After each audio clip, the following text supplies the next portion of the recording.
ایک حدیث ہے جو کہ ہم مسلمانوں کو جاننا بہت ہی زیادہ ضروری ہے کہ اللہ کے رسول صلی اللہ علیہ وسلم فرماتے ہیں کہ میں جانتا ہوں ایک ایسی قوم کو جو میری ہی امت میں سے ہوگی اور قیامت والے دن اللہ کے سامنے حاضر ہوگی، اور ان کی نیکیوں کی مثال پہاڑوں کی طرح ہوں گی، بہت ہی اونچی اونچی جیسے پہاڑ ہیں انہوں نے نیکیاں کی ہوں گی، لیکن اللہ تعالیٰ ان کی نیکیوں کے ساتھ کیا کرے گا؟ اللہ کے رسول فرماتے ہیں فَيَجْعَلُهَا اللَّهُ هَبَاءً مَنْثُورًا، اللہ تعالیٰ دھول مٹی کی طرح ان کی نیکیوں کو اڑا دے گا جو کہ پہاڑوں کی طرح وزنی نظر آتی تھیں۔ اور یہ کوئی ایسی نارمل دھول مٹی نہیں، بلکہ آپ نے دیکھا ہوگا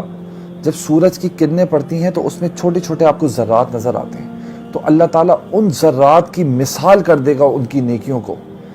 تو صحابہ نے جب یہ بات سنی تو انہوں نے آپ صلی اللہ علیہ وسلم سے سوال کیا، اے اللہ کے رسول ایسے کیا اعمال ہوں گے ان کے، کون ہوں گے وہ لوگ تاکہ ہمیں پتہ چلے ہم ان لوگوں میں سے نہ ہوں؟ تو آپ صلی اللہ علیہ وسلم فرماتے ہیں یہ تمہارے ہی بھائی ہیں، اور جس طرح تم نمازیں پڑھتے ہو اس طرح وہ بھی نمازیں پڑھتے ہیں،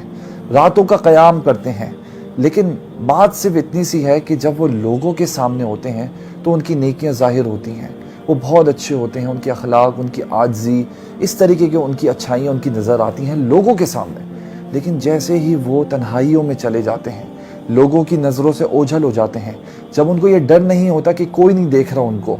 تب اللہ کی جتنی بھی حرام کردہ چیزیں ہیں، جو کام اللہ تعالیٰ نے حرام کیے ہیں وہ ان میں پڑ جاتے ہیں، چاہے وہ چھوٹے کام ہو یا بڑے کام ہوں، اور یہ وہی حرام کام ہوتے ہیں جو وہ لوگوں کے سامنے کرتے ہوئے ڈر رہے ہوتے ہیں کہ معاشرہ ان کو تانا نہ دے۔ تو یہ وہ لوگ ہیں جن کی نیکیوں کو اللہ تعالیٰ ہباء منصورہ دھول مٹی بنا دے گا۔ جو بات غور کرنے کی ہے نا وہ یہ ہے کہ لوگوں کے درمیان آپ کتنے نیک ہیں، لوگوں کے درمیان آپ کتنے اچھے کام کرتے ہیں، یہ اتنا میٹر نہیں کرتا۔ جو چیز تنہائی میں میٹر کرتی ہے، تنہائی میں کی ہوئی نیکی اور تنہائی میں کیا ہوا گناہ، یہ سب سے زیادہ امپورٹنٹ ہوتا ہے انسان کے لیے۔ اگر آپ